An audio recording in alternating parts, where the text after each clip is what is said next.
याद आ गई जब मैं उल्लासनगर में रहता था कल्याण में। जैसा आते आते हो गया नाम का, आपकी गलती नहीं है, मेरा नाम ही कुछ ऐसा है विश्वजीत सोनी।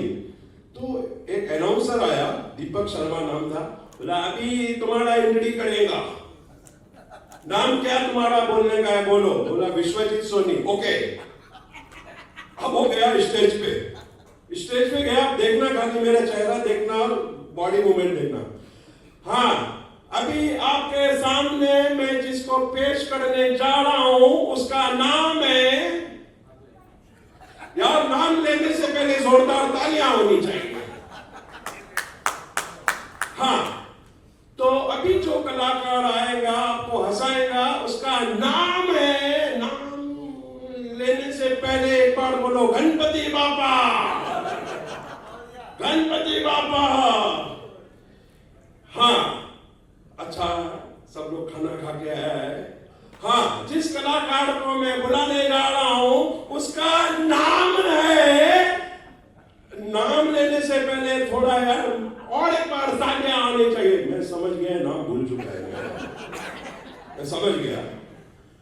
अब मैं थोड़ा आगे गया, फिर वो बोल रहा है अब मैं जिस कलाकार को बुलाने जा रहा हूं उसका, अरे क्या नाम है, स्टेज पे आओ यार, इतना बड़ा नाम लगता है विश्वजीत सोनी, इसीलिए हम बड़े नाम वाले को नहीं बुलाता है।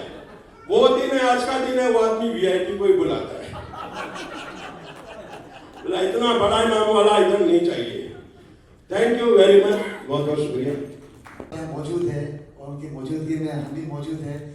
मैं शुक्रिया अदा करता हूँ सर का, जिन्होंने यहाँ मुझे बुलाया है। और बहुत अच्छी बात इन्होंने कुरैशी साहब से कहा था, तो मुझे एक शेर याद आया है, लड़ते लड़ते यूं ही सारी कौमें मिट जाएगी, लड़ते लड़ते यूं ही सारी कौमें मिट जाएगी, फिर मंदिर मस्जिद में पूजा करने के हमारी लाशें जाएगी। तो मैं यादों के गुब्बारे हमेशा हवा में रहे, आसमान की बुलंदी पर छुए, ये दिल से दुआ है मेरी। और इसीलिए आज हम लोग यहाँ मौजूद हैं यहाँ पर, और ये याद ही है जो हमें याद आएगी हमेशा। और विश्वजीत सोनी साहब, बचपन से मैं इनका फैन हूँ। ये जो सिंधी का परफॉर्मेंस करते हैं, और प्रेम चोपड़ा साहब इनके फैन है, सबसे बड़ी बात तो ये है। प्रेम चोपड़ा साहब कहते हैं कि भाई मुझसे अच्छी एक्टिंग आप करते हो। चलिए, अच्छा लगा, लव यू ऑल, बहुत शुक्रिया। बहुत अच्छी रिश्ते स्टार्ट नहीं हुआ है, हो रहा है। हमारी 2 फिल्मों के लिए गाने भी लिखे, एक फिल्म गाली गलौज के लिए गाने लिखे, फिल्म का नाम है गाली गलौज, फिल्म में गाली गलौज नहीं है, फिल्म गाली गलौज के खिलाफ है, थापा ने भी काम किया, उसमें उन्होंने गाना लिखा। और अभी हाल ही में फिल्म आई जो अभी OTT पे भी जल्दी आने वाली है, कॉफी विद अलोन, डिप्रेशन की कहानी है। पूरे देश और दुनिया में हर दूसरा आदमी डिप्रेशन में है, शुक्र है कि मैं पहला आदमी जो इस बात को समझ पाए और उसे फिल्म बनाई। उसमें हमारे विश्वजीत ने, हमारे जीतू ने और सब लोगों ने मिल के आवाज़ भी दी है। तो ये फिल्म की कहानी है। बाकी ऐसे ही आपकी किताबें आती रहे और आप हमारे फिल्मों में गाने लिखते रहे। हमारी नहीं, यहाँ जितने लोग भी मौजूद है, अगर कोई फिल्म बना रहा है या कोई फिल्म से जुड़ा है तो ज़रूर बुलाइए भाई। हमारे हैंडसम पत्रकार मित्र भी यहाँ पर बैठे हैं, अगर आपने कोई फिल्म बनाई तो इन्हें बुलाइएगा ज़रूर। बाकी तो यही है कि आजकल के ज़माने में बहुत कुछ उल्टा सीधा हो रहा है, खासकर कॉमेडी को बहुत धमकियाँ आ रही हैं। तो जीतू कॉमेडी अच्छी किया करो, तो किसी को भी धमकी आ सकती है। ये देखो आ गई, नेता भी तो कॉमेडी है। तो संभलने का किस्सा आ गया। अब मैं, जैसे मेरी किडनैपिंग हुई थी, जैसे थोड़ी देर के लिए इस बात को मैं करूँगा, 2 दिसंबर को मेरी किडनैपिंग हुई थी। उसका 24 घंटे का फिरौती के बाद 10 लाख लेकर उन्होंने मुझे छोड़ा। तो अब कलाकारों के लिए आ गया कि सतर्कता बरतें, ध्यान रखिए। आप जहाँ भी जाते हैं, आमतौर पर हम लोग अकेले जाते हैं तो ठीक है, जब भी आप अकेले भी जाएंगे तो एक घर का ग्रुप बना लीजिए, जहाँ पे आप घर वालों को ये बताइए कि कौन सा फ्लाइट पकड़ रहे हैं, कहाँ उतर रहे हैं, कौन सी गाड़ी है, कौन सा ड्राइवर है, कहाँ पहुँच रहे, किस होटल में पहुँच रहे। और अब तो किसी भी शहर में एक अगर बाउंसर ले सकते हैं आप, सस्ते में मिल जाते हैं, 2, 2.5, 3 हज़ार रुपये में मिल जाते हैं। साथ में रखिए, वहाँ का लोकल होगा तो एक फ़ायदा ये भी कोई रास्ता जानता होगा, कहीं अगर आप जा रहे हो तो पता कि यहाँ कहाँ जाना है, वहाँ कहाँ। इस तरह से आपकी मदद हो जाएगी, हेल्प हो जाएगी, ताकि हम लोग सब सेफ रहे, आप सब जियो हज़ारों साल। यही देते थे दुआ दे सुनील पाल। और कल ही मेरे घर में जो कुक है उसने नौकरी छोड़ दी, बोले मैं सब्जी नहीं काट सकता। मैंने क्यों? बोले मैं शेफ हूँ और मेरे हाथ में चाकू, शेफ की चाकू की बंदी थी, तो कल से उसने मेरे घर में नौकरी करी ना। बाकी बातें बहुत सारी हैं। आज अगर यहाँ पर अमित शाह जी आते और शुभकामनाएं देते, विशु जी शुभकामनाएं देते हमारे दीपक जी को, दीपक देसाई, दीपक 2 दीपक है और प्रोग्राम अंधेरी में रखा है, क्योंकि मुंबई माता के दरबार में अंधेरी है, अंधेर नहीं है।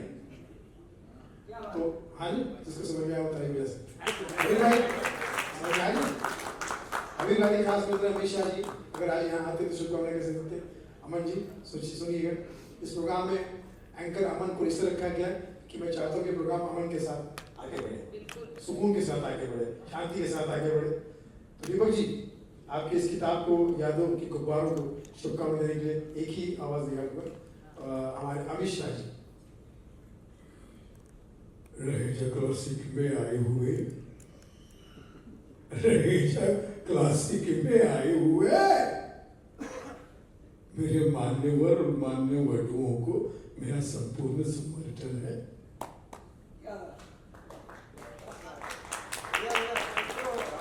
यादों के गुब्बारे,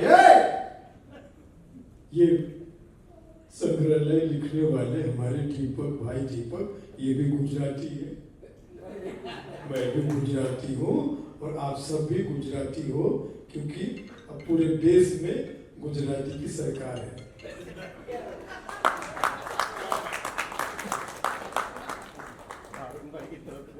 इसलिए आप अपने कार्य में बादशाह बनिए, सोहनसा बनिए, अमितशाह बनिए। यहाँ देख रहा था कि अभी तक चाय नहीं आई, ये बात मोदी जी को अगर पता चल गई तो कल आपके अमन जी घर में ईडी भी आ सकती है। ईडी मतलब एजुकेशन डिपार्टमेंट।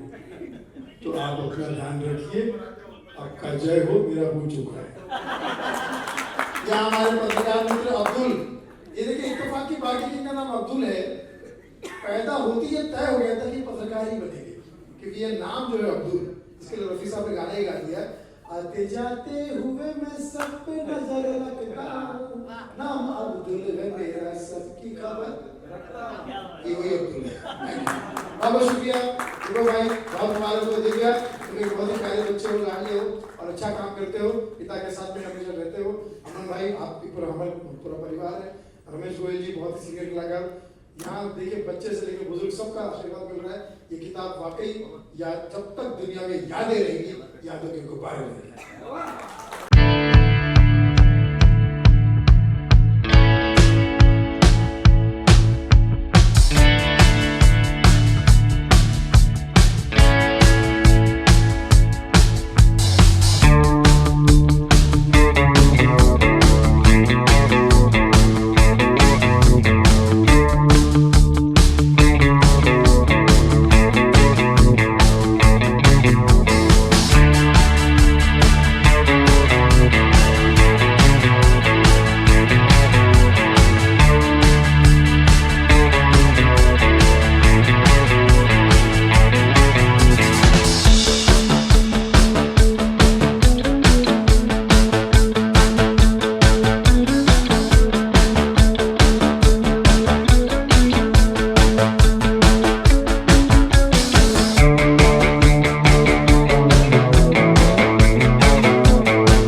सुनील जी, यादों के गुब्बारे बुक का लॉन्च हुआ है, उसके बारे में क्या कहेंगे? दीपक देसाई दीपक जो मेरे मित्र हैं, जिन्होंने फिल्म हमारी कॉफ़ी विद अरुण में भी गाना लिखा है, और उसके पहले गाली गलोच में भी गाना लिखा है। दोनों फिल्में हमारी से इनका टीम वर्क है। तो उनका गाना, उनकी किताब अगर सामने आई, एक कविताओं की संग्रहालय है, तो मैं समझता हूँ कि बहुत अच्छी बात है। बहुत अच्छे इंसान है, बहुत नेक इंसान है। और दीपक का मतलब ही उजाला, तो हमें ज्ञान की रोशनी मिलेगी, कुछ सीखने मिलेगा, कुछ सुनने मिलेगा, नया कुछ देखने मिलेगा। आजकल कलाकारों को टारगेट किया जा रहा है, कभी कुछ हो जाता है, कभी धमकियां मिलती हैं। खुद आपको किडनैप किया गया, अभी हाल फिलहाल में सैफ अली खान पे हमला हुआ है, उस बारे में क्या कहेंगे? किसकी चूक है इसमें? यार ये तो बहुत गलत है कि मतलब कलाकारों के साथ में जो सॉफ्ट टारगेट किया जाता है, कलाकारों को फ़ोन करना, धमकी देना, या उनको किडनैप करना, या उनको जान से मारने की धमकी देना, ये सब बेकार की चीज़ें हैं। मुझे ऐसा लगता है कि कलाकार देश का एक माँ सरस्वती का पुत्र होता है, देश की सेवा करता है। उसके ऊपर, क्योंकि अभी भी मैं, जब किडनैपिंग मेरी होकर 2 महीना हो गया, 2 महीने से ज़्यादा हो गया, लेकिन मेरी माँ अभी भी चिंता में रहती है। पूछते रहते घर वाले, कहाँ जा रहे हो, कैसे जा रहे हो। तो ये सोचिए कितना एक कलाकार के साथ में बुरा होना शुरू हो जाता है, काम में असर पड़ जाता है, हिम्मत डाउन हो जाती है। मैं अभी भी प्राइवेट टैक्सी में बैठने का की हिम्मत नहीं कर पा रहा हूँ, और बहुत फूक फूक के कदम उठना पड़ रहा है। तो ऐसा नहीं होना चाहिए। जो कपिल शर्मा जी को और राजपाल यादव जी को और रेमो फर्नांडिस को जो धमकियाँ आई है, वो बहुत बुरी बात है, नहीं करना चाहिए ऐसा। कोई भी, कोई किसी को भी दुखी करके आप कैसे खुश हो सकते हैं? बल्कि इन कलाकारों से इंस्पायर होना चाहिए, आपको सीखना चाहिए कि कलाकार जहाँ जिस मौके पे, जिस मुकाम पे पहुंचे, ऐसे आप भी काम करो, ऐसे भी आप भी पहुंचो। ये भी जीरो से हीरो बने, आप भी बनोगे।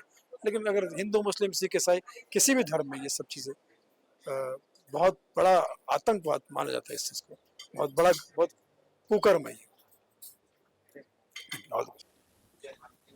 आज का ये प्रोग्राम अमन जी, संजय अमन, आपका नाम अमन है या अमन है? संजय अमन, अमन आपका सर में। हाँ, मैं वही बोल रहा था कि आपका नाम अमन है या अमन है? संजय अमन, अमन जो है इनका तसल्लुफ है रवि शर्मा जी। शर्मा जी, आपका जो यहाँ का जो आप शेर शायरी कर रहे थे, 3 लोग, वो शेर शायरी के लिए आपको बहुत बहुत धन्यवाद। आपके इस प्रोग्राम में मैं क्या शेर बोलूं, मैं क्या कहूं। यहाँ पर जो इन्होंने सबसे पहले जो बुक में लिखा है, ये शेर ही काफी है। ये पेज देखिए आप पहला, यादों के गुब्बारे। यादों के गुब्बारों में कौन है? कशिश खंडेलवाल। ढेर सारी शुभकामनाएं देंगे कि दिलीप जी ने जो अपने ख्यालात हैं लेखनी के जरिए किताब में दर्ज किए हैं, और मैं चाहता हूँ ये यादों के गुब्बारे आसमान से भी ऊंचे उड़ान उड़े और हर तक पहुँचे, हर किसी तक पहुँचे, पढ़े। और मैंने भी अभी नहीं पढ़ा है, तो यादों के गुब्बारे है, नाम बड़ा इंटरेस्टिंग है, तो मैं ज़रूर अभी मैंने किताब ले ली है, पढ़ूंगा। उसके बाद ही मैं किताब के अंदर कौन सी यादें हैं और किन सब्जेक्ट को लेकर उन्होंने उन यादों को दर्शाया है। तो लेकिन शुभकामना है मेरे भाभी जी के टीम के कलाकारों की तरफ से और मेरे परिवार के हर एक सदस्य की तरफ से। मैं दिलीप जी को बहुत बहुत, दीपक जी को बहुत बहुत शुभकामनाएं देता हूँ। ये किताब दिन दूनी रात चौगनी तरक्की करे। Thank you. सबसे पहले तो मैं दीपक जी को बहुत बहुत बधाइयां देना चाहता हूँ जो आज इनकी बुक ये लॉन्च हुई है, यादों के गुब्बारे। देखिए, इंसान एक सपना देखता है और वो चाहता है कि वो सपना साकार हो। मुझे याद है कि कुछ चंद साल पहले, कुछ महीने पहले, जब हम लोगों की मुलाकात हर फंक्शनों में होती रहती थी, तो दीपक साहब कहते थे कि दिलीप भाई, मैं कुछ लॉन्च करूंगा तो आपको आना। तो मैंने कहा एनी टाइम आप हमें याद कीजिए, हम जरूर आएंगे। और आज मैं बड़ा भाग्यशाली हूँ कि मेरे साथ अरुण साहब हैं, पाटिल साहब हैं और बाकी सब लोग हैं, हम लोग यहाँ बैठे हुए हैं। तो दीपक जी, आपने जो भी ये यादों के गुब्बारे लिखा है, इसको हम पढ़ेंगे भी, कंपोज भी करेंगे। और मैं तो यही कहूँगा कि अभी तो ये आपने बुक में इसमें पिरोया है, अब हम इसमें कोशिश करेंगे अपनी धुनों में इसको पिरोने की और पब्लिक तक पहुंचाने की। नमस्कार, अस्सलाम वालेकुम, जय महाकाल। बोलिए संजय जी। दीपक कुमार देसाई एक अच्छे लेखक है, एक अच्छे कवि है और उसके वाला एक अच्छे इंसान है। जो उन्होंने आज जो यादों के गुब्बारे उसका जो आज विमोचन किया है, मैं इसके लिए उनको ढेर सारी शुभकामनाएं देता हूँ और ऐसे ही आगे लिखते रहिए, उसके लिए भी हमेशा और उसको सहयोग रहेगा हमेशा। बहुत बहुत धन्यवाद। थोड़ा जोर से बोलो। नमस्कार, मी गिरीश तांबे. मी ठाण्यावरून आलो. माझे मित्र रवी यांच्या माध्यमातून आम्हाला आज दीपकजी यांचे ज्या यादव की गुब्बारे याचे जे प्रकाशनासाठी आम्हाला बोलवलं त्याच्यासाठी मी खूप आभारी आहे त्यांचा. आणि त्या माध्यमाने आम्हाला अनेक मान्यवरांची उपस्थिती मिळाली आणि त्यांच्याशी सहयोगाने आमची ओळख झाली आणि दीपकजींच्या पुढील वाटचालीसाठी मी शुभेच्छा देतो.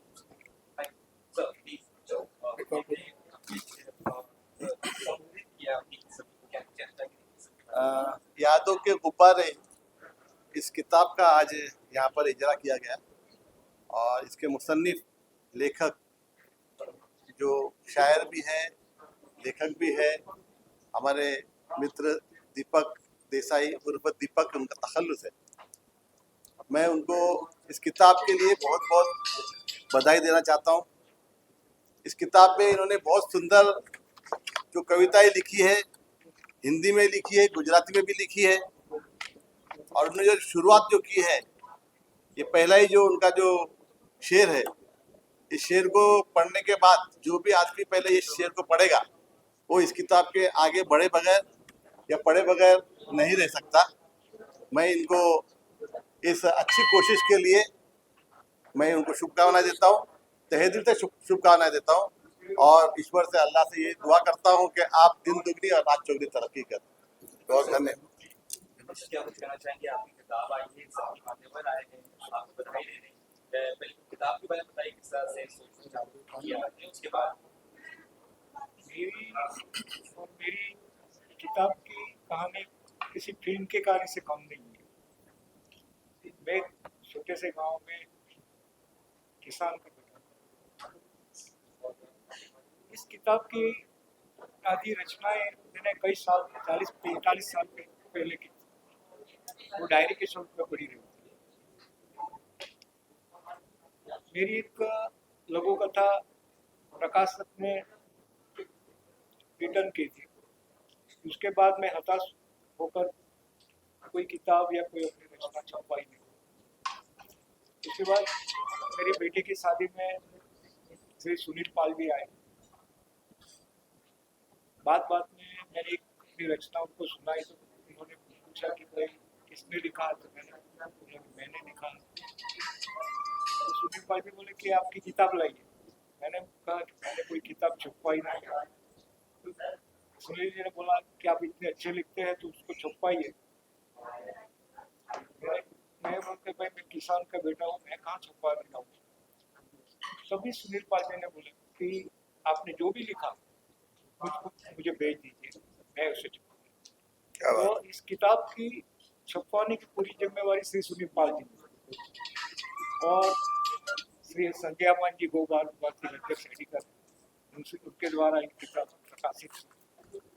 और ये किताब प्रकाशित होते ही सब जगह प्रशंसा की, प्रतिसाद मिला, उसको सहकार मिला सबका, और सब महानुभावों का भी अभिप्राय मिला, अच्छा अभिप्राय मिला। संजय पाटिल साहब वो यहाँ पर बैठे, उन्होंने भी इस पर उसकी प्रशंसा के बारे में।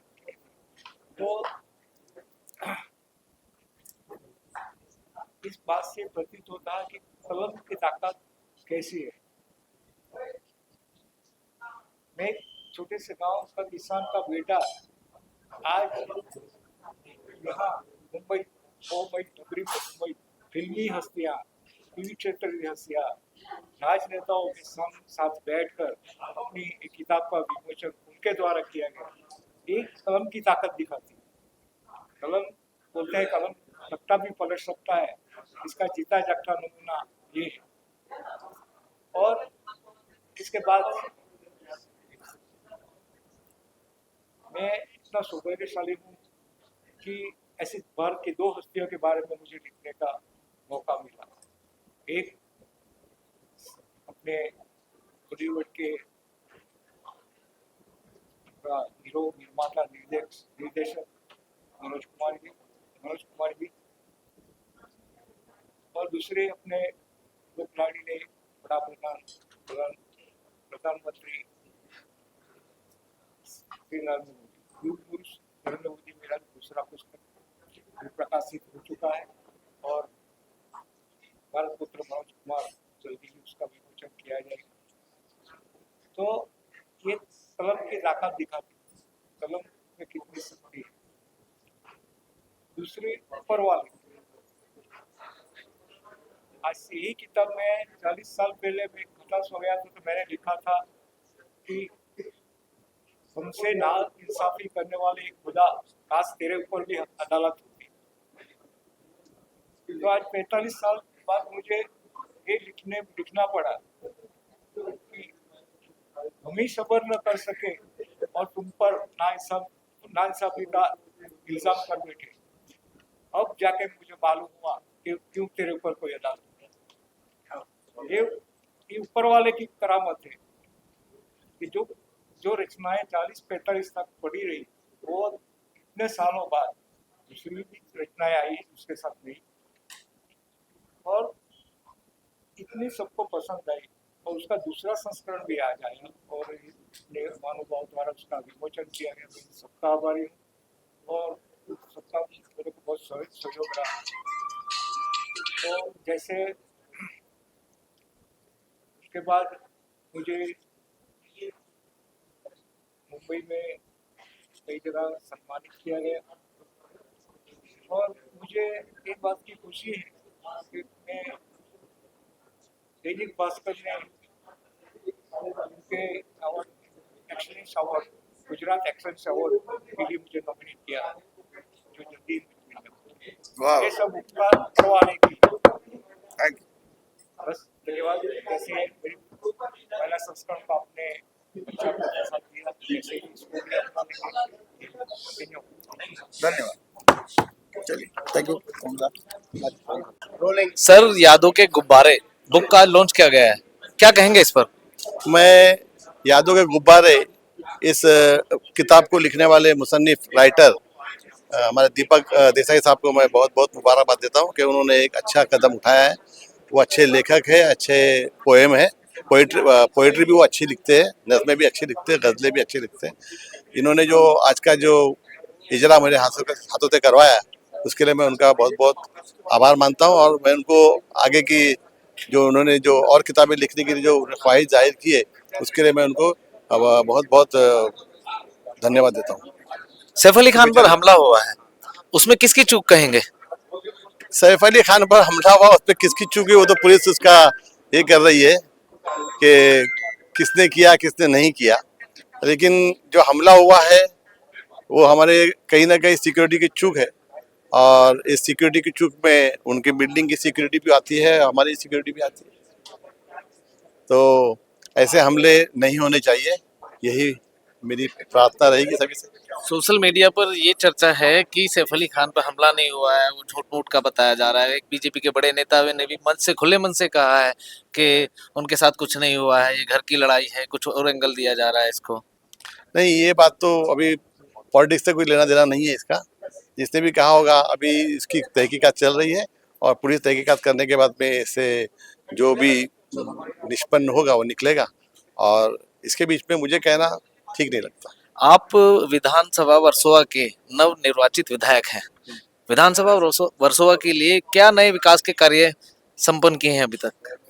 मैंने जो काम शुरू किए हैं उस पर सबसे पहले मैंने जो हमारा JBLR है जो जोगेश्वरी ईस्ट से वेस्ट में आ रहा है, जो गए 10-12 साल से बंद पड़ा हुआ है, मैंने सबसे पहले मीटिंग ली MMRD के कमिश्नर के साथ में और वो सफलता के साथ में हुई है और उन्होंने मुझे कहा है कि अगर आप साथ देंगे तो जो बीच में जो निष्कासित करने वाला झोपड़े वगैरह जो है वो हम 6 महीने में निकाल के आपको 6 महीने के अंदर ये ईस्ट वेस्ट से जो जाने वाला जो ब्रिज है वो शुरू करके दे देंगे।